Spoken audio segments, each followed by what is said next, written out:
Hey, it's your girl Kay from Q, and I want to welcome you to my channel if you're new. I want to welcome you back to my channel if you're a returning subscriber.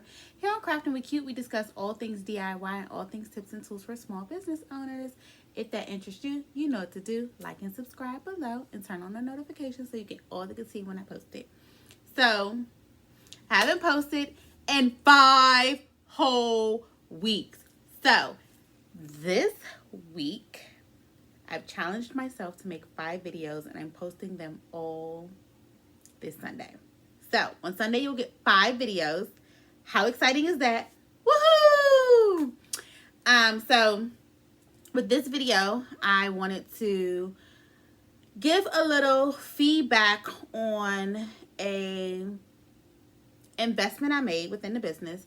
So for those of you who follow me on TikTok and Instagram, you know that I recently started exploring with my Glowforge. Super excited. So I made a $7,000 investment. The Glowforge, I think the Glowforge was $6,000, but the air filter was $1,000 itself. So together they made $7,000, and I don't regret my purchase, but I wish I'd done more research before my purchase. So I wanted to share some things with you all if you are looking to invest in a Glowforge. Some things I discovered after purchasing it that I wish I had known before I purchased it. So the first thing is there's a little blue magnet that comes with the machine. Do not throw that away. So I had no idea that that was a very valuable part of the machine. I thought it was just a piece of the packaging. So that happened to be a magnet that you need in order to clean one of the lenses. And I threw that away. So I had to repurchase another one. And guess how much that cost me? $75. So here we are. I've invested in a 7K machine, and I've already had to put out more money for things that they sent me with my purchase that I was unaware of that I needed to keep. So even in the unpackaging video that I watched on YouTube to help me set my Glowforge up, they didn't mention that. So that little blue magnet you need to keep. It is very valuable in the lifespan of your Glowforge. So that want to get into the second thing I wish I know. So the cleaning process of the Glowforge is very tedious. I actually haven't done, I've had the Glowforge since August. I didn't actually use my Glowforge until a month ago. So I wish I'd used it earlier because I probably would have made my investment back by now, but that's okay. We're only a month in of using the machine and I've already made $1,000 back of the investment. So we're getting there. 6 more months, I should have my investment back. But the cleaning, very tedious. So it's recommended that you clean all of lenses at least once a week, and you do a deep cleaning at least once a month. So I haven't physically done my first deep cleaning. I plan to do that this week. And I'm super nervous. I'm not even gonna front. I'm super nervous, but it's got to get done, and it will get done.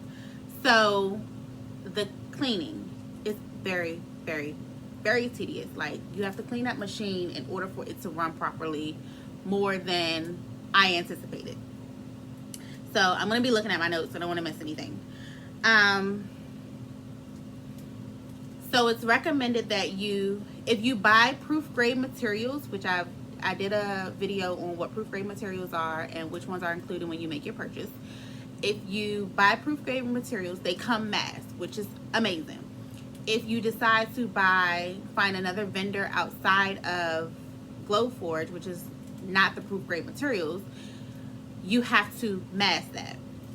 So the masking that was recommended, well, when I first, because I was so super excited and I was just buying things in order to start running my machine, the masking that I saw that was recommended, I used that, and I saw a small fire in my Glowforge. I had to hurry up and turn it off. I saw a small fire, and then after doing more research, I was then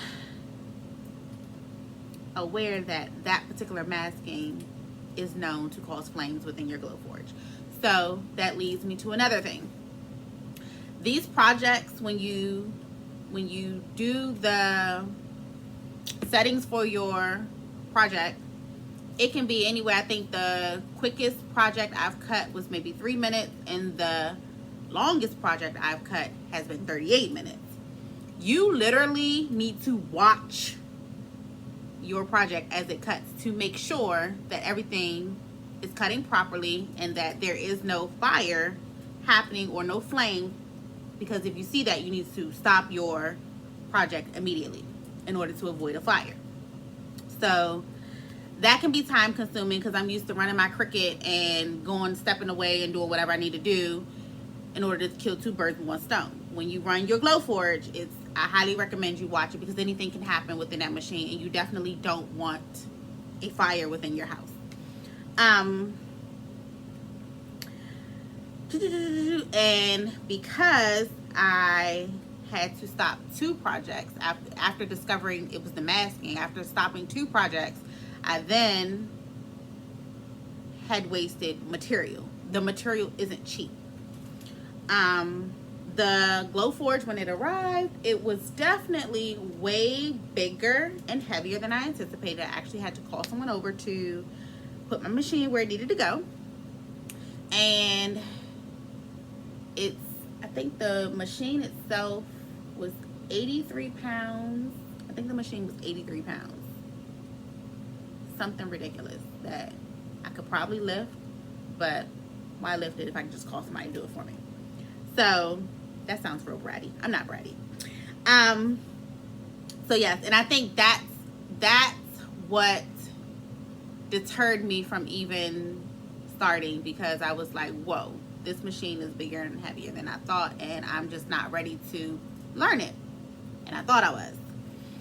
I ended up getting a inquiry for a birthday party, which was like so August, September, October, November, December, January, February, March. So how many months that is? I got an inquiry in March, and that's what prompted me to start the machine. However, they didn't go through with their order, but I'm glad that they even inquired about it, because that was my motivation to learn the machines. I was like, okay, I don't want to turn this order down, so I need to learn this machine before she places the order. And I was able to do that, even though she didn't place the order. After I started marketing the things that I had done on the Glowforge, I started getting orders for it, so that was great. I joined another deterrent was I had joined a Glowforge group on Facebook, and all I read was horror stories. And I'm like, oh my gosh, my machine is on the way. Oh my gosh, I have this machine. I'm just reading horror stories. How the customer service is just terrible. They send you a refurbished machine after you spent all this money on a machine. How the machines just... The one lady had posted a picture of her glass was just shattered everywhere. And she said she literally didn't have the machine on. And she had left out, came back home, and her machine was just broken, like shattered everywhere, the glass. I was like, wow. So when I was reading the comments, it said that that could be due to climate. So you have to make sure that the machine is in the appropriate climate, that it's not too cold or not too hot, because too much of the heat or the cold can mess up your machine and cause major damage.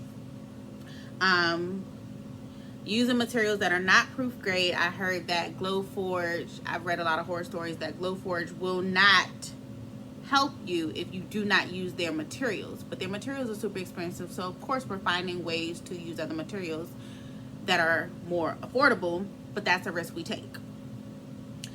We'll get a refurbished machine if they do send out another machine. The packaging. So the packaging, the machine, like I said, is very, very large. So the packaging is this huge box with a lot of padding, so to protect your machine as it travels to you. And once again, in the unpackaging video, they didn't say that we needed to keep the packaging. So if something happens to your machine and you need to send it back to Glowforge, they will not accept your machine in any other packaging materials besides what they sent your machine in. So if you threw your packaging away, like I've done, you have to pay Glowforge $250 just for them to send you a box to send their machine back in, for them to send you a refurbished machine. So that's another thing. I'm like, whoa. And then the filter. So I paid $1,000 for this air filter, and I don't really know what the thing is called that it's in, but I paid $1,000 for that. And apparently, once your air filter is full and you need to replace the filter inside, that costs $250. And I was looking at a YouTube video where the lady said if she cuts acrylic and she has to replace her air filter every 2 months. I was like, wow, another expense that I didn't prepare for. The way I've stationed my machine is not movable because my table does not have legs. But after positioning my machine, I realized that the Pro has a pass-through, and the pass-through is in the back. So if I wanted to use a material larger than the average 12 by 20, I have to move this entire machine onto a different table. I put another table right here, move the entire machine onto the other table each time I need to use the pass-through, which is located in the back. This is another, I told you I haven't done my deep cleaning, so don't judge me. But this is the front pass-through, but there's also a back pass-through. And every time I need to use the pass-through, I have to move this entire machine. So I'm in the process of finding a cart that has wheels on it so that I can reposition my Glowforge into its new home, so that I do not have to do that. But that is something to take into consideration when you are placing your Glowforge. Make sure that you put it somewhere where you can access the back easily, so that you can use the larger materials. As you see, it's just wall there. But let's go ahead and show you my baby. This is the Glowforge. And this is the air filter housing with the air filter.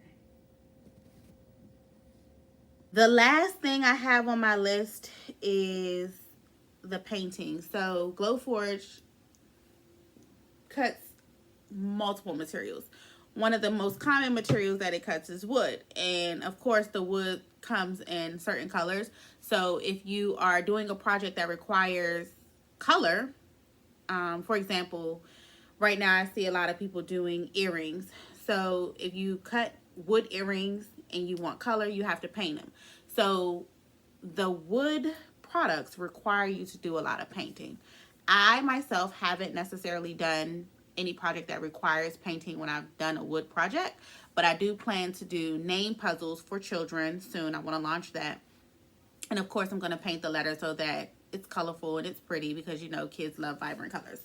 So that's another thing. I just hear a lot of people talk about how much painting is required when you are doing projects on the Glowforge. So I don't want to be before you long. I just wanted to share my experience or my knowledge of things I wish I had known before I purchased the Glowforge. I'm not trying to hinder anybody and say don't purchase the Glowforge, because I absolutely love my purchase. I haven't had a problem yet, but I wish I've done more research, and I wanted to share what I wish I'd known before I did my purchase with you all, in case you're on the market to buy one. Thank you for joining my Q Space today, and of course I wanted to share a couple of the projects I've done so far on the Glowforge. Enjoy!